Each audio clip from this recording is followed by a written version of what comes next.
Hello my dear students.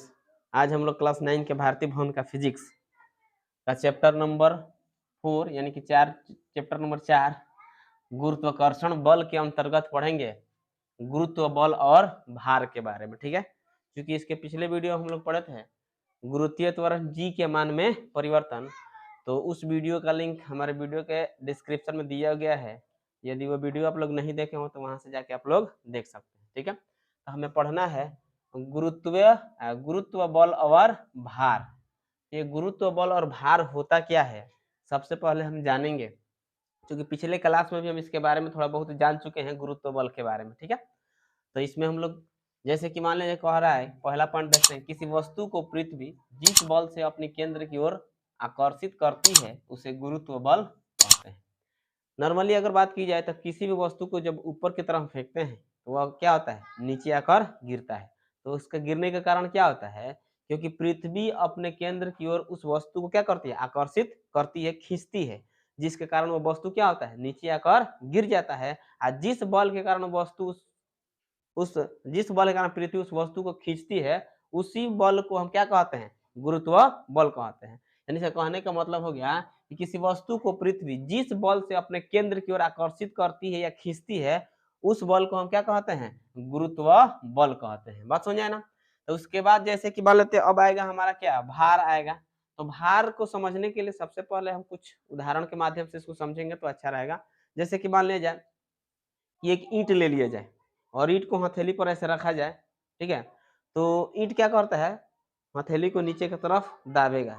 तो उस ईंट को रोकने के लिए हमें क्या करना होगा, यानी कि उस वस्तु के जितना नीचे गुरुत्व बल लग रहा है, कौन दाब रहा है उसको, कौन खींच रहा है, पृथ्वी अपने केंद्र की ओर उसको खींच रही है। ठीक है, तो जितना केंद्र पृथ्वी का केंद्र जो बल उस पर लगा रहा है, उतना ही बल के बराबर अगर हम बल लगाते हैं तब जाके वह ईंट क्या होता है, रुक पाता है। बात समझ रहे हैं ना।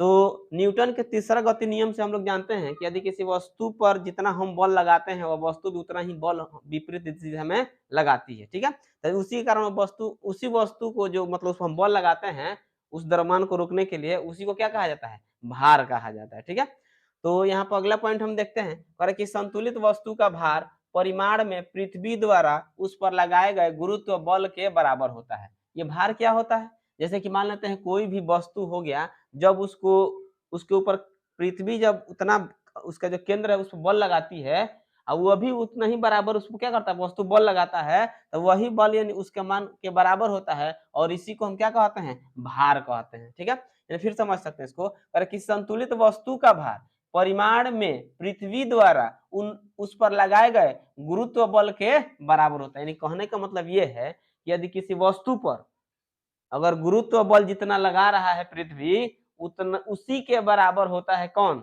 भार। बात समझ रहे ना। यानी कि वस्तु का भार बराबर क्या हो जाएगा, पृथ्वी द्वारा उस वस्तु पर लगाए गए गुरुत्व बल। बात समझ आए। और उसके बाद से जो उसका वेट होगा, जो उसका द्रव्यमान होगा, मास होगा, ठीक है, वो उसका गुणनफल हो जाएगा। ठीक है, अब देख लो, कह रहा है कि भार को W से सूचित किया जाता है। भार को किससे सूचित किया जाता है, W से।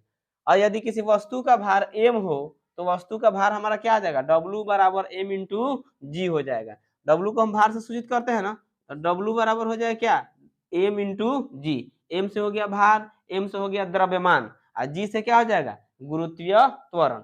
ठीक है, या हम कह सकते हैं कि भार बराबर हो जाएगा क्या, द्रव्यमान गुणे गुरुत्वीय त्वरण। ठीक है, अब आगे चलते हैं, अतः भार बल के मात्रक अर्थात न्यूटन में व्यक्त किया जाता है। अगर पूछा जाए कि भार का ऐसा ही मात्रक यानी कि भार का मात्रक क्या होता है, तो भार का मात्रक भी हम क्या बता सकते हैं, न्यूटन बता सकते हैं। जिस प्रकार बल का ऐसा ही मात्रक क्या होता है, न्यूटन होता है, उसी प्रकार भार का भी जो मात्रक होता है वह क्या होता है, न्यूटन में ही उसको मापा जाता है।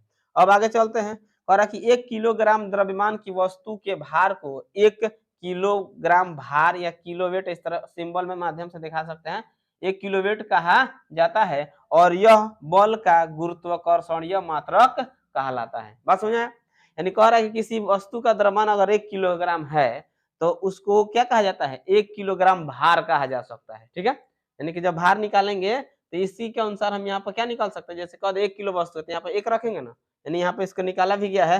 1 किलो वेट यानी 1 किलो भार पर क्या हो जाएगा, वस्तु का द्रव्यमान कितना है, 1 केजी है तो 1 केजी रख दिए।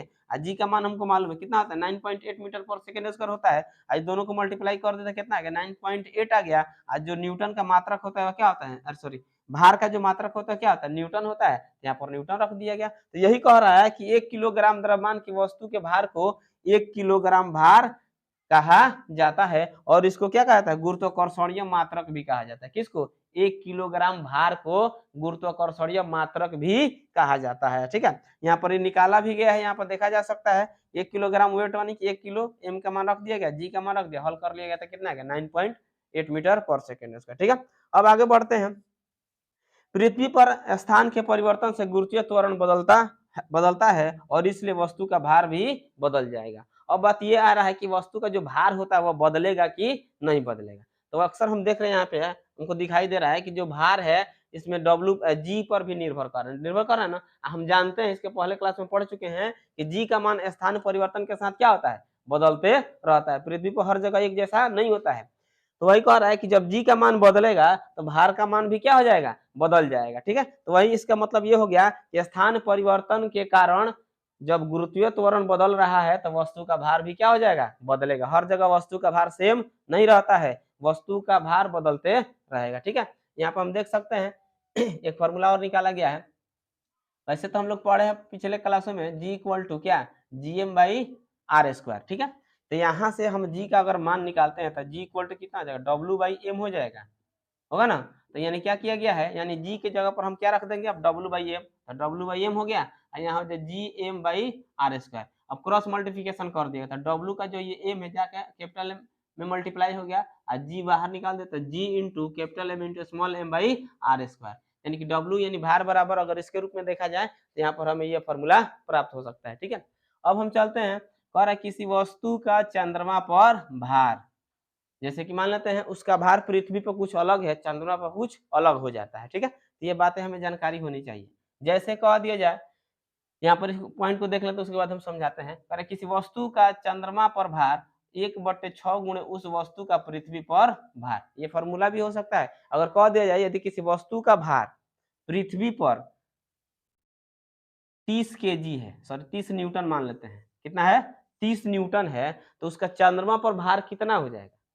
क्वेश्चन समझ ना, यदि किसी वस्तु का भार पृथ्वी पर 30 न्यूटन है तो चंद्रमा पर उसका भार कितना हो जाएगा, निकाल सकते हैं। यानी उसी के माध्यम से 1/6 गुने 30 यहाँ पर रखेंगे ना तो काट देंगे तो कितना आ जाएगा 5, यानी कि 5 न्यूटन हो जाएगा। कहाँ पे, चंद्रमा पे, यानी कि यहाँ पर कुछ अलग और चंद्रमा पर कुछ अलग हो जाता है। बात समझ रहे ना, तो ये ध्यान में रखना है कि किसी वस्तु का जो चंद्रमा पर भार होता है वह 1/6 गुना और पृथ्वी के भार के 1/6 गुना होता है। अगर वही क्वेश्चन को पलट दिया जाए, कह दिया जाए कि यदि किसी वस्तु का चंद्रमा पर भार 4 न्यूटन है तो पृथ्वी पर कितना हो जाएगा, 6 चौके 24, उसमें 6 से गुणा कर देंगे और जब चंद्रमा पूछा जाएगा तो 6 से क्या करना है, भाग दे देंगे। तो इस तरह हम क्या कर सकते हैं, चंद्रमा पर वस्तु का भार निकाल सकते हैं या पृथ्वी पर निकालना हो तो निकाल सकते हैं जब चंद्रमा पर दिया रहेगा तब। तो देख लेना है, इस टाइप का क्वेश्चन मिलेगा तो हम बना सकते हैं, कोई दिक्कत नहीं ना है। अब हम पढ़ेंगे द्रव्यमान और भार। द्रव्यमान और भार में सबसे पहले हम पढ़ेंगे द्रव्यमान और भार में अंतर, यानी कि द्रव्यमान और भार में क्या अंतर होता है यही देखते हैं। अक्सर हम लोग बोलचाल के भाषा में जानते हैं, चाहे ऐसा भी यूज कर लेते हैं या कह सकते हैं कि द्रव्यमान और भार क्या होता है, सेम होता है, उसमें कोई अंतर नहीं पाया जाता है। लेकिन वास्तविकता में देखा जाए तो दोनों में अंतर पाया जाता है। ठीक है, तो यहाँ पर हम देख लेते हैं क्या क्या अंतर है। दो पॉइंट बना लिया जाएगा, एक तरफ द्रव्यमान और एक तरफ क्या, भार, यानी कि मास और वेट कह सकते हैं। ठीक है, तो पूछा जाएगा कि द्रव्यमान और भार में क्या अंतर है, तो कह सकते हैं कि द्रव्यमान और भार में निम्नलिखित अंतर है। तो अंतर पहला यहाँ पर देखेंगे, द्रव्यमान वस्तु के द्रव्य या पदार्थ की मात्रा होती है, यानी कि जो द्रव्यमान है वह वस्तु के द्रव्य या पदार्थ, द्रव्य माने क्या, पदार्थ भी कह सकते हैं, उसकी मात्रा होती है। ठीक है, अब भार क्या होता है, तो भार पृथ्वी द्वारा वस्तु पर पृथ्वी के केंद्र की ओर लगे गुरुत्व बल के बराबर होता है, यानी कि वस्तु पर जो पृथ्वी अपने केंद्र की ओर जो बल लगाती है उसी बल के बराबर होता है कौन, भार। बस समझे ना, भार बराबर क्या होता है, द्रव्यमान गुणे गुरुत्वीय त्वरण। समझ में आ रहा है। उसके बाद अगला पॉइंट देखते हैं, द्रव्यमान में केवल परिमाण होता है और यह एक अदिश राशि है। हम जानते हैं अदिश और सदिश के बारे में, ठीक ना, तो जिसमें केवल परिमाण होता है उसे क्या कहते हैं, अदिश राशि कहते हैं, और जिसमें परिमाण और दिशा दोनों होता है उसे क्या कहा जाता है? सदिश राशि कहा जाता है। तो वही कह रहा है कि द्रव्यमान में केवल परिमाण होता है, यह एक अदिश राशि है। अब भार में परिमाण और दिशा दोनों होता है, जिसके कारण यह क्या है? एक सदिश राशि है। ठीक है, अगला पॉइंट देख लेते हैं। द्रव्यमान को दंड तुला द्वारा मापा जाता है और भार को कमानीदार तुला द्वारा मापा जाता है। ठीक है, तो दंड तुला मतलब क्या? तराजू भी कह सकते हैं इसको। कमानीदार तुला वाला जो कमानी वाला नहीं तो उठा कर इसे मापा जाता है, उसके द्वारा मापा जा सकता है। ठीक है, तो ये ध्यान में रखना है कि द्रव्यमान को दंड तुला द्वारा मापा जाता है और भार को कमानीदार तुला द्वारा मापा जाता है। ठीक है, अगला पॉइंट देख लेते हैं। द्रव्यमान का एसआई मात्रा क्या होता है? किलोग्राम होता है, और भार का एसआई मात्रा क्या होता है? न्यूटन होता है। ये भी ध्यान में रखना है। द्रव्यमान का एसआई मात्रा क्या होता है? किलोग्राम, और भार का एसआई मात्रा क्या होता है? न्यूटन होता है। अगला पॉइंट कि स्थान परिवर्तन से द्रव्यमान का मान नहीं बदलता है। अगर हम कहीं भी ले जाए वस्तु को जिसका द्रव्यमान दिया है तो द्रव्यमान बदलेगा नहीं, लेकिन जैसे ही अगर कह दिया जाए स्थान परिवर्तन से, तो भार की अगर हम बात करें तो भार का मान क्या होता है? बदल जाता है, क्योंकि यहाँ पर जो जी पर यह निर्भर करता है। बात समझे ना? तो ये ध्यान में रखना होगा। अगर ऐसे बताना तो बता सकते हैं कि द्रव्यमान वस्तु में द्रव्य या पदार्थ की मात्रा है, पृथ्वी भार पृथ्वी द्वारा वस्तु पर पृथ्वी केंद्र की ओर लगे गुरुत्व बल के बराबर होता है। द्रव्यमान में केवल क्या होता है? परिमाण होता है, यह क्या? अदिश राशि है। भार में केवल भार में परिमाण और दिशा दोनों होता है, जिसके कारण यह क्या है? सदिश राशि है। द्रव्यमान को दंड तुला द्वारा मापा जाता है और भार को कमानीदार तुला द्वारा मापा जाता है। ठीक है, द्रव्यमान का एसआई मात्रक किलोग्राम होता है और भार का एसआई मात्रक न्यूटन होता है। द्रव्यमान स्थान परिवर्तन से बदल जाता है और भार द्रव्यमान स्थान परिवर्तन से नहीं बदलता है और भार स्थान परिवर्तन से क्या होता है? बदल जाता है। ये भी पूछा जाए क्यों बदलता है? क्योंकि इसमें जी का मान होता है, जी हर जगह बदलते रहता है, जिसके कारण भार का मान भी क्या हो जाएगा? बदल जाएगा। ठीक है, तो चलो नोट कर लेगा। चलो देखते हैं इस पर, इसी टाइप का क्वेश्चन हम यहाँ पे, ठीक ना। कह रहा है कि एक वस्तु का द्रव्यमान 10 केजी है, पृथ्वी पर इसका भार क्या होगा? बात समझ रहे ना? कह रहे कोई वस्तु है जिसका द्रव्यमान दिया गया है। द्रव्यमान को हम किससे सूचित करते हैं? एम से। एम बराबर कितना दिया है? 10 केजी। हमसे पूछा क्या गया है कि पृथ्वी पर इसका भार क्या होगा। तो सबसे पहले हम भार निकालेंगे। तो भार का फॉर्मूला हमको मालूम होना चाहिए। भार बराबर क्या होता है? यानी कि W इक्वल टू होता है एम इंटू जी, और जी का मान हमको मालूम है कितना होता है? 9.8 मीटर पर सेकेंड स्क्वायर। ठीक है, अब सब कुछ हमें मिल चुका है, सिर्फ रख के इसको सॉल्व कर देना है, हमारा क्या निकल जाएगा? भार निकल जाएगा। ठीक है, W इक्वल टू हो गया एम इंटू जी, तो एम के जब हम कितना रख सकते हैं? 10 के जी, आई इंटू उसके जब हम कितना रख सकते हैं? 9.8 मीटर पर सेकेंड स्क्वायर। गुणा कर लेंगे तो कितना आ जाएगा? 98, और केजी मीटर पर सेकेंड में उसको मिलकर क्या बनता है? न्यूटन। यानी कि जो पृथ्वी पर इसका जो भार होगा वो कितना होगा? 98 न्यूटन होगा। ये हमारा हो जाएगा इसका आंसर। ठीक है, इसके बाद एक और क्वेश्चन यहाँ पे है, उसको देख लेते हैं। कह रहा है कि एक वस्तु का भार पृथ्वी की सतह पर 10 न्यूटन है। मतलब यानी कि कोई वस्तु है जिसका भार पृथ्वी की सतह पर कितना दिया है? 10 न्यूटन दिया हुआ है। ठीक है, तो कह रहा है इसका चंद्रमा की सतह पर मापने पर कितना होगा? यानी इसका भार चंद्रमा की सतह पर मापने पर कितना होगा? हम जानते हैं कि चंद्रमा पर किसी वस्तु का जो भार होता है, लेकिन चंद्रमा पर वस्तु का भार क्या होता है? 1/6 गुने पृथ्वी पर उस वस्तु का भार। ये फॉर्मूला हमें पता होना चाहिए कि जब भी हम चंद्रमा पर किसी वस्तु का भार निकालेंगे तो उससे हम सबसे पहले क्या करना चाहिए? यानी कि उसको हमें फॉर्मूला याद होना चाहिए कि चंद्रमा पर वस्तु का भार बराबर होता है 1/6 गुने पृथ्वी पर उस वस्तु का भार। तो हो जाए कितना? 1/6 गुने पृथ्वी पर उस वस्तु का भार कितना दिया गया है? 10 न्यूटन दिया है। तो 10 गुणा कर लेंगे, कितना आ जाएगा? 10/6 भाग दे देते हैं, 6 कम 6 कितना बचा?